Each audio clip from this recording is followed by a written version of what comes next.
کہتے ہیں بہت سالوں پہلے ایک بادشاہ کی حکومت تھی جس کی بہت بڑی مملکت تھی، لیکن اس کا کوئی وارث نہیں تھا۔ اس کی 7 بیٹیاں تھیں اور کوئی بھی بیٹا نہیں تھا۔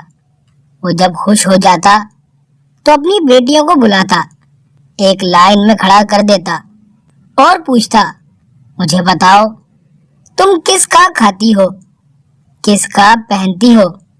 بادشاہ کی تمام بیٹیاں جواب دیتی، ابا حضور آپ کا۔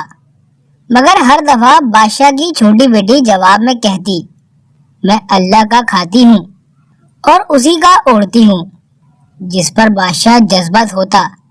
لیکن ایک دن اس کو بے حد غصہ آیا اور اپنی بیٹی کی اس بات کو بادشاہ سنتے ہی آگ بگولا ہو گیا اور کہنے لگا، اے کمبخت، تو نے میری ناشکری کی ہے، تجھے اس کی سزا ضرور ملے گی۔ شہزادی نے کہا، جو حکم ابا حضور۔ بادشاہ نے سپاہیوں کو حکم دیا کہ جاؤ اسے جنگل میں چھوڑ آؤ، میں بھی دیکھوں یہ میرے بغیر کیسے اللہ کا دیا کھاتی ہے اور اپنے نصیب کا پہنتی ہے۔ شہزادی سے تمام زیورات واپس لے لیے گئے اور خستہ حال کپڑوں میں بغیر کسی ساز و سامان کے بادشاہ کے مطابق جنگل میں تنہا چھوڑ دیا گیا۔ لیکن شہزادی بہت پرسکون اور مطمئن تھی، اللہ پر توکل کرنے والی تھی کہ جو اس نے رزق اور عیش و عشرت میرے نصیب میں لکھا ہے وہ مجھے ضرور ملے گا۔ سب سپاہی شہزادی کو چھوڑ کر واپس چلے گئے۔ شہزادی جنگل کو دیکھنے لگی، چاروں طرف درخت ہی درخت تھے اور دوپہر سے شام ہونے والی تھی۔ شہزادی نے سوچا، کیوں نہ کچھ لکڑیاں جمع کر لوں تاکہ رات کو آگ جلاؤں، پھر کوئی جنگلی جانور پاس نہیں آئے گا اور رات بھی گزر جائے گی۔ شہزادی جنگل میں سے لکڑیاں اکٹھی کرنے لگی کہ اس کی نظر ایک جھونپڑی پر پڑی جہاں باہر ایک بکری بندھی ہوئی تھی اور اندر سے کھانسنے کی آواز آ رہی تھی۔ پہلے تو شہزادی بہت حیران ہوئی کہ اتنے ویران جگہ پر جھونپڑی۔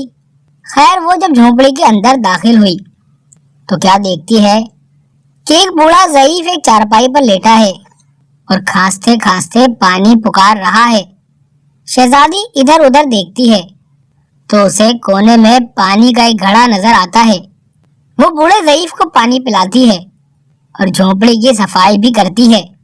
اتنے میں بوڑھا ضعیف شہزادی سے پوچھتا ہے کہ بیٹی تم کون ہو اور اتنے بڑے جنگل میں تم کیا کر رہی ہو؟ تب شہزادی انہیں بتاتی ہے کہ وہ یہاں تک کیسے پہنچی۔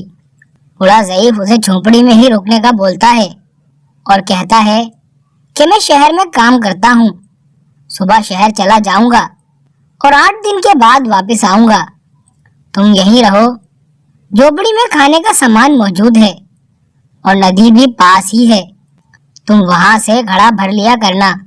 صبح کو بوڑھا ضعیف شہر چلا جاتا ہے اور شہزادی یہاں اکیلی جھونپڑی میں رہ جاتی ہے۔ بکری کا دودھ نکالتی ہے، آدھا اپنے لیے رکھتی ہے اور آدھا باہر رکھ دیتی ہے کہ رات کو کوئی جانور بھوکا پیاسا ہوگا تو پی لے گا، اور خود اندر آ کر سو جاتی ہے۔ صبح سویرے جب شہزادی اٹھتی ہے تو کیا دیکھتی ہے کہ دودھ کا برتن خالی ہے اور پاس ایک لال پتھر پڑا ہے جو دیکھنے میں بہت ہی نایاب اور قیمتی معلوم ہوتا ہے، اور پاس ہی سانپ کے نشان بھی نظر آتے ہیں۔ تب شہزادی کو یاد آتا ہے کہ بچپن میں اس نے پڑھا تھا کہ جب کوئی نایاب سانپ بہت خوش ہوتا ہے تو ایک ایسا لال ہیرا اگلتا ہے کہ جس کی قیمت تمام ہیرے جواہرات سے بھی مہنگی ہوتی ہے۔ شہزادی بہت حیران ہوتی ہے اور لال ہیرے کو اپنے کپڑے سے باندھ لیتی ہے کہ شاید سانپ بھوکا تھا، اسی لیے وہ خوشی میں دودھ پی کر لال ہیرا چھوڑ گیا ہے۔ پھر وہ لال ہیرا اٹھا کر اپنے پاس رکھ لیتی ہے اور پھر اگلی رات بھی شہزادی برتن میں دودھ رکھ دیتی ہے اور اگلی صبح جب دیکھتی ہے تو پھر ایک لال ہیرا پڑا ہوتا ہے۔ ایسے ہی کرتے کرتے 7 دن گزر جاتے ہیں اور شہزادی کے پاس 7 لال ہیرے جمع ہو جاتے ہیں اور اس دن ضعیف بھی آ جاتا ہے۔ تب شہزادی اپنے لال ہیرے دکھاتی ہے اور سارا واقعہ بتاتی ہے اور بوڑھے ضعیف کو 3 ہیرے دیتی ہے اور کہتی ہے کہ شہر جا کر یہ 3 ہیرے بیچ دو اور آتے وقت اپنے ساتھ محل بنانے والے مزدور لے کر آنا۔ باقی 4 ہیرے شہزادی اپنے گلے میں مالا کے طور پر پہن لیتی ہے اور کچھ ہی مہینوں میں جنگل میں ایک عالیشان محل تیار ہو جاتا ہے جس میں بوڑھا ضعیف اور شہزادی رہنے لگتے ہیں۔ ایسا خوبصورت محل جس میں ہر آسائش، نوکر چاکر، دنیا کی تمام نعمتیں موجود ہوتی ہیں۔ شہزادی جنگل میں ایک فیکٹری لگا دیتی ہے جس میں غریب کام کرتے ہیں اور ان کا دانا پانی بھی چلتا رہتا ہے۔ دیکھتے دیکھتے جنگل شہر نما بن جاتا ہے اور دور دور تک دھوم مچ جاتی ہے کہ شہزادی بہت رحم دل ہے۔ یہ خبر ایسے ہی بادشاہ تک پہنچ جاتی ہے تو بادشاہ کے دل میں اشتیاق ہوتا ہے کہ دیکھو تو صحیح کہ یہ کون ہے جس کی اتنی تعریف ہوتی رہتی ہے۔ بادشاہ شہزادی سے ملنے کے لیے سپاہیوں کے ہاتھوں پیغام بھجواتا ہے۔ شہزادی کے سپاہی جب شہزادی کو بتاتے ہیں تو شہزادی یہ حکم دیتی ہے کہ بادشاہ سلامت ایک شرط پر ہم سے مل سکتے ہیں کہ وہ اپنی تمام بیٹیوں کے ساتھ آئیں۔ سپاہی جا کر بادشاہ کو پیغام دے دیتے ہیں تو بادشاہ اپنی تمام بیٹیوں کے ساتھ شہزادی کے محل جاتا ہے۔ شہزادی ان سب سے ملتی ہے، چہرے پر نقاب کر کے، اور ان کے لیے 7 رنگ کے کھانے پیش کرتی ہے اور کھانے کے ساتھ اسی رنگ کا جوڑا اور زیورات پہن کر آتی ہے۔ محل کی شان و شوکت، خوبصورت شہزادی کا انداز بادشاہ اور باقی تمام شہزادیوں کو بہت حیران و متاثر کرتا ہے۔ آخر میں بادشاہ شہزادی سے کہہ دیتا ہے کہ تم میری بیٹی کی جگہ پر ہو اور میں بھی تمہارے کہنے پر تمام بیٹیوں کے ساتھ آیا ہوں، پھر ہم سے یہ پردہ کس لیے؟ بہت اصرار پر شہزادی کہتی ہے ٹھیک ہے، میں تیار ہو کر آتی ہوں۔ سب شہزادیاں آپس میں باتیں کرنے لگتی ہیں کہ اتنی تو تیار ہے، اتنے مہنگے زیورات پہن رکھے ہیں اور اب کتنا تیار ہو کر آئے گی۔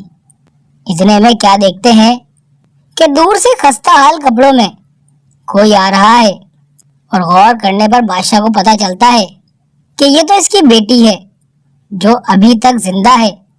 اپنی بیٹی کو دیکھ کر کہتا ہے میں تو سوچتا تھا کہ تمہیں جنگل کے جانور کھا گئے، کیونکہ جب میں نے اپنے سپاہیوں کو شہزادی کی خبر لینے بھیجا تب انہوں نے بتایا تھا کہ شہزادی کا کوئی نام و نشان نہیں، تو یہ کیسے ممکن ہے؟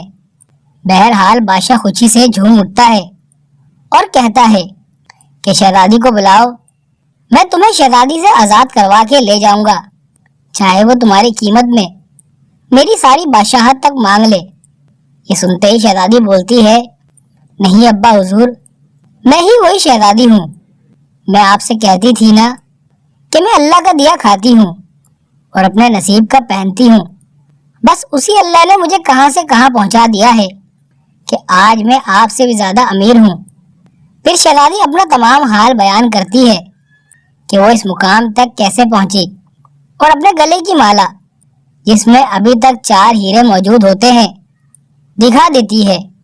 یہ بات سنتے ہی تمام شہزادیاں دل میں رشک کرنے لگتی ہیں اور سوچتی ہیں کہ کاش ہم نے بھی تب یہی کہا ہوتا کہ اللہ کا دیا کھاتے ہیں اور اپنے نصیب کا پہنتے ہیں۔